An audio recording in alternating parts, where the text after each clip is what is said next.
Hello boys and girls, आप सबका स्वागत है और आज हम ले आए हैं योर लाइन अप्रैल का पार्ट 2। तो बिना आपका टाइम वेस्ट करे स्टार्ट करते हैं इस खूबसूरत एनिमे को। और जिसने पार्ट 1 नहीं देखा है तो पहले वो देख लो, फिर पार्ट 2 देखना। तो चलिए पार्ट 2 शुरू करते हैं। कावरी और कोसे एक कैफे में जाते हैं। वहाँ पे कावरी को कैफे का खाना बहुत पसंद आता है। जब भी वहाँ पे दो प्यारी बच्ची पियानो में ट्विंकल ट्विंकल लिटिल स्टार बजा रही होती है, जब भी कावरी कोसे को फोर्स करती है कि वो बजाए और कावरी उसको गाएगी। कावरी की बार बार कोशिश करने पे कोसे हाँ बोल देता है और वो बजाना शुरू करता है। लेकिन वो उस गाने के अलग अलग वेरिएशन बजाने लगता है जो कैफे वालों को और कस्टमर को बहुत पसंद आते हैं। सभी कोसे की तरफ देखने लगते हैं। फिर कोसे को कुछ अजीब सा फील होता है और कोसे रुक जाता है। दोनों छोटी बच्ची कोसे को देखते हुए निराश दिखती हैं। कोसे भी उन्हें सॉरी बोलता है। फिर कोसे और कावरी दोनों कैफे से निकल जाते हैं। फिर कोसे को एक ब्लैक कैट दिखती है, जैसी ब्लैक कैट हमें पहले पार्ट में देखने को मिली थी। कोसे उसको कुछ खाने का देता है। वहाँ कावरी भी आ जाती है।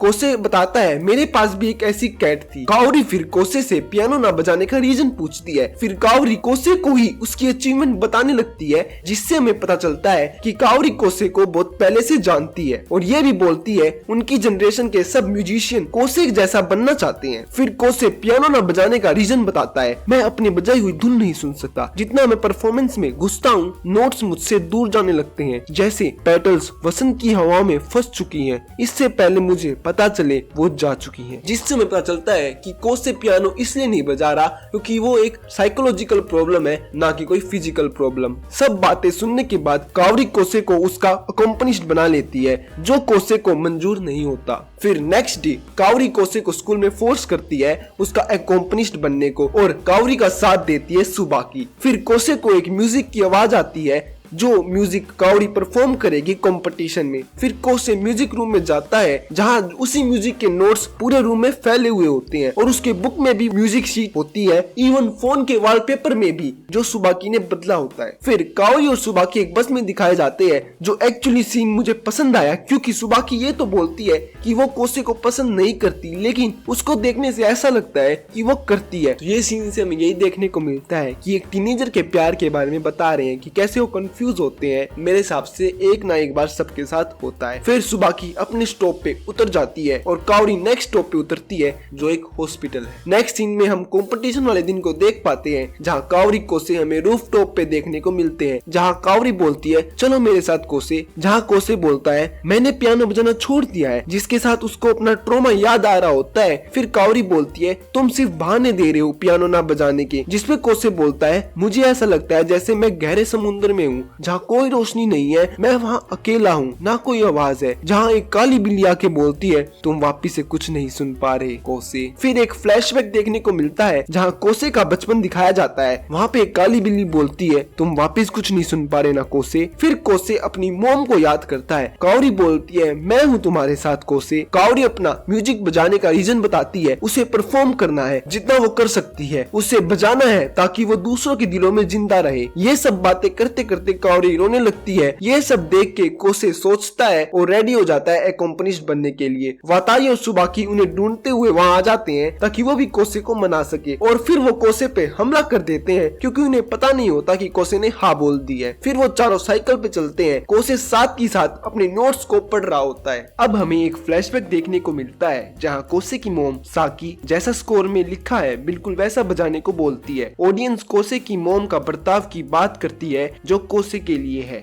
और कोसे को एक मशीन से कंपेयर करते हैं। अब हम प्रेजेंट में आते हैं जहां कावरी कोसे वातारी सुबाकी हॉल में पहुंच चुके हैं। कोसे जितना पढ़ सकता है उसने पढ़ लिया है। परफॉर्मेंस से पहले कावरी कोसे को ऊपर देखने को बोलती है क्योंकि वो हमेशा नीचे देखता रहता है। फिर दोनों स्टेज पे जाते हैं। कोसे टाइम लेता है पियानो की बेंच की हाइट एडजस्ट करने में। ऑडियंस हमारे लोंडे कोसे को पहचान लेती है, अरे ये तो कोसे है, वो पियानिस्ट जो पहले पियानो कंपटीशन में होता था, अब ये अकॉम्पनिश्ड बन के क्यों बजा रहा है। ऑडियंस ऐसा इसलिए सोच रही है क्योंकि कोसे पहले सोलो आर्टिस्ट था। इसी के साथ परफॉर्मेंस स्टार्ट होती है जो शुरुआत में एकदम अच्छी चलती है, जो ऑडियंस को भी बहुत मधुर और वो भी इंजॉय करने लगते हैं। कोसे ऑडियंस में अपनी मोम को देखता है और फिर उसके म्यूजिक नोट्स गायब होने लगते हैं और फिर से कोसे खुद को डीप सी में पाता है जहाँ उसके साथ कोई भी नहीं है, ना कोई आवाज। कोसे गलत की बजाने लगता है। फिर ऑडियंस को भी अजीब सी आवाज आने लगती है। फिर कोसे रुक जाता है क्योंकि वो ऑडियंस को डिस्टर्ब नहीं करना चाहता था।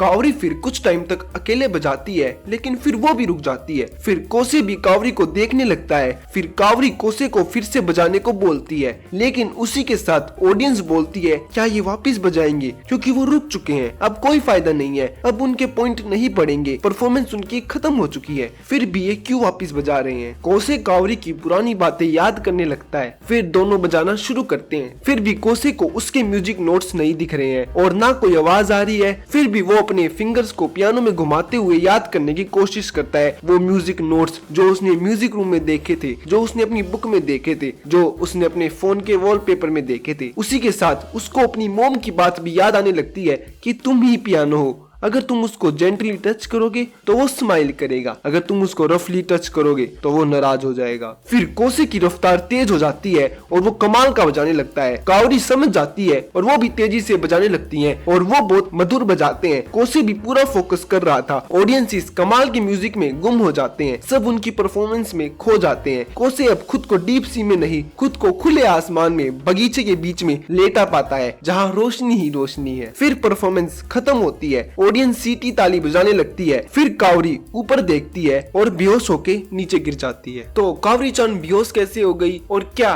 कोसे का ट्रॉमा चला गया है, ये हम जानेंगे आने वाले पार्ट में, और मैं पार्ट 3 जल्दी लेके आऊंगा। मिलते हैं गाइस नेक्स्ट वीडियो के साथ। सायोनारा।